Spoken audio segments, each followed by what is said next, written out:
Selon les communiqués officiels signés par le porte-parole du gouverneur, les lieutenants Marc Elongo, ces affrontements se sont déroulés dans une zone tampon d'interposition de l'armée ougandaise, l'UPDF. Les chefs de l'exécutif provincial précisent que l'incident met en cause un groupe armé non identifié sans lien avec les FARDC. Les premières investigations menées à la suite d'une réunion urgente du Conseil provincial de sécurité tenue à Béni révèlent que ces jeunes armés ont tenté de libérer 3 notables de leur communauté arrêtés et transférer des forces à Kipese par des responsables du M23 AFC. Parmi les victimes identifiées, il y a Mumbere Charles, Kakule Moulokia et Solo Manzou. Les gouverneurs militaires soulignent que cet incident n'engage en rien les FARDC, lesquels demeurent respectueuses du cessez-le-feu prévu par l'accord de Washington entre la RDC et les Rwandais, ainsi que par la déclaration des principes signée à Doha entre la RDC et la rébellion du M23 AFC. Le général-major Kakule a instruit les services de défense et de sécurité de retrouver et d'arrêter les auteurs des tirs, accusés d'avoir également agressé 2 éléments des forces de l'ordre sur leur chemin de repli. Tout en appelant la population au calme et à la vigilance, les gouverneurs ont dénoncé l'installation par les M23 AFC de 2 nouvelles positions militaires dans la zone tampon, précisément à Vuvatama et Kanyamitata depuis le 15 octobre 2025, une situation qu'ils jugent préoccupante et susceptible de compromettre les efforts de paix entrepris depuis la signature de l'accord de Washington. Selon des sources de la société civile locale, ces violents affrontements ont éclaté dans plusieurs villages du secteur d'Nkanja, causant d'importants dégâts matériels et sémant la panique parmi la population. L'information a été confirmée par Sami Kalonji-Badibanga, administrateur du territoire des Fizi, qui a souligné que la principale cause de ces conflits réside dans la décision des hommes de Yakutumba de supprimer le barrière illégale érigée dans la zone. Ces derniers a appelé le groupe Wazalendo à mettre fin aux hostilités et à se concentrer sur la lutte contre l'ennemi commun en désignant le Rwanda comme agresseur du territoire congolais. Ces affrontements surviennent paradoxalement alors que les principaux responsables de ces factions Wazalendo séjournent depuis plusieurs mois à Uvira, à plusieurs kilomètres de la zone des combats. Cette information a été relayée par le président de la société civile, joint par téléphone dimanche 26 octobre.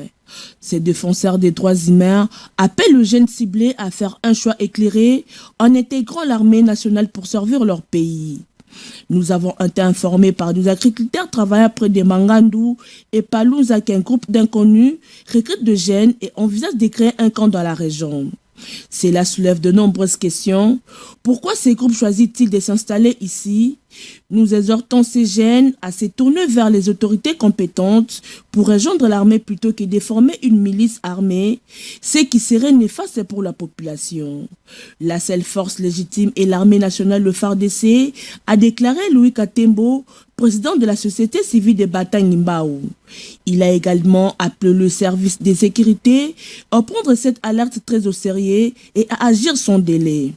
Concernant la situation sécuritaire, après les récentes attaques de ZADF, cet acteur de la société civile a noté un retour à la paix grâce aux efforts de l'armée.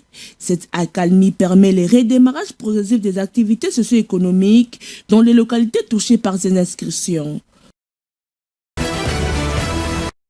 Ces enseignants dénoncent des retards fréquents, affirmant qu'ils doivent constamment alerter les autorités pour recevoir leur paiement. Selon Bandou Bouma Exaucé, le secrétaire provincial du syndicat national des professionnels de l'enseignement, il est essentiel de mettre un terme aux arriérés. Il souligne également l'importance d'assurer le versement des salaires et des primes de gratuité sans attendre que les enseignants déposent des réclamations.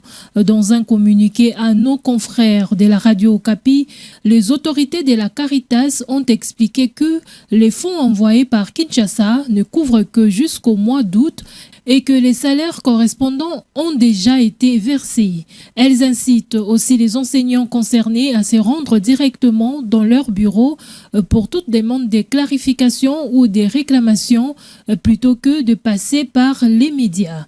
La situation des enseignants dans cette province éducative qui comprend les territoires des Massissi et Rutshuru nécessite une attention urgente pour garantir la régularité des paiements et le soutien des professionnels de l'éducation. Le président de la République a insisté sur l'obligation pour tout officiel, quel que soit son rang ou la nature de sa mission, d'informer systématiquement les ministères des Affaires étrangères de tout déplacement officiel. Cette information permettra la transmission en temps utile des détails de la mission à la représentation diplomatique compétente en vue d'un accompagnement approprié et d'une coordination optimale. Dorénavant, aucune mission officielle à l'étranger ne devra être entreprise sans information préalable du ministère des Affaires étrangères et sans la participation active de la mission diplomatique ou au consulaire du pays d'accueil, indique les comptes rendus du Conseil des ministres. D'après le chef de l'État Félix-Antoine Tshisekedi, cette mesure constitue le prolongement de la souveraineté nationale au-delà des frontières congolaises, investie de la mission de défendre les intérêts de l'État, d'assurer sa représentation et de garantir la cohérence de sa politique étrangère. Dans un contexte marqué par la guerre d'agression rwandaise via le rebelle de AFC M23 et des négociations dans plusieurs initiatives diplomatiques au niveau régional et international, à travers cette instruction, Félix Tshisekedi entend rétablir de l'ordre dans ces secteurs stratégiques pour la République démocratique du Congo. Cette instruction intervient quelques jours après qu'un incident est survenu lors du séjour parisien de la directrice générale adjointe de l'aviation civile de la République démocratique du Congo.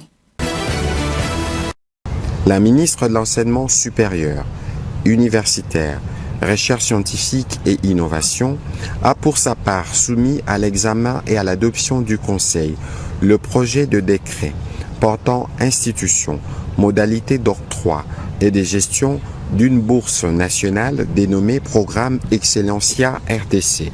Ces textes relèvent les questions d'institution et des objectifs du dit programme qui est placé sous son autorité. Il en établit aussi les principes ainsi que les modalités de gestion. S'agissant des conditions d'éligibilité, ces projets de décrets précise que le programme Excellencia répond aux critères de nationalité congolaise, d'obtention d'une moyenne égale ou supérieure à 80% à l'examen d'État. Les modalités d'organisation du concours et d'octroi de la bourse y sont également reprises. Placé sous le thème « Unis dans la lutte contre les cancers féminins, comprendre, agir et protéger la vie », cette rencontre a rassemblé la première dame ainsi que des membres du gouvernement, des partenaires techniques et financiers, des professionnels de santé et des survivantes du cancer. Lors de son intervention, le ministre de la Santé publique a souligné que la RDC enregistre chaque année plus de 15 000 nouveaux cas de cancer du sein et du col de l'utérus, insistant sur l'urgence d'une mobilisation nationale. D'après les données officielles du Centre national de lutte contre le cancer en RDC, on enregistre chaque année plus de 7 000 nouveaux cas de cancer du sein et près de 8 000 cas de cancer du col de l'utérus. Autrement dit, près de 15 000 femmes sont diagnostiquées chaque année avec l'un de ces deux cancers. Cela signifie qu'en moyenne, 40 nouveaux cas sont détectés chaque jour, soit près de 2 femmes par heure qui apprennent qu'elles sont atteintes d'un cancer souvent découvert à un stade très avancé. Il a également salué le progrès réalisé, notamment la création du Centre national de lutte contre les cancers, la gratuité de la radiothérapie et de médicaments essentiels, la formation de 245 professionnels de santé, ainsi que l'introduction imminente de la vaccination contre les papillomavirus. Grâce à la volonté du gouvernement, les médicaments anticancéreux essentiels, les thérapies ciblées et les cures complètes de radiothérapie sont désormais offerts gratuitement à des milliers de femmes. Près de 3000 patientes ont déjà bénéficié de cette politique publique dans 6 provinces, à savoir Kinshasa, le Haut-Katanga, la Chopo, le Nord et le Sud Kivu, ainsi que le Congo central. Parallèlement, 245 professionnels de santé ont été formés au diagnostic et au traitement de cancer. Et dès 2026, la République démocratique du Congo introduira la vaccination contre le papillomavirus humain conformément à la stratégie mondiale 90-70-90 visant à éliminer le cancer du col de l'utérus d'ici 2030. Ces progrès rendus possibles grâce à la coopération de plusieurs partenaires dont One 99, l'OMS, Roche, la Banque mondiale, l'UNICEF et d'autres partenaires engagés témoignent d'une volonté politique ferme, celle d'ancrer la lutte contre les cancers féminins au cœur des priorités de la santé publique nationale. La table ronde aboutira à l'adoption de la déclaration de Kinshasa sur la lutte contre les cancers féminins, marquant un tournant décisif dans la politique sanitaire du pays.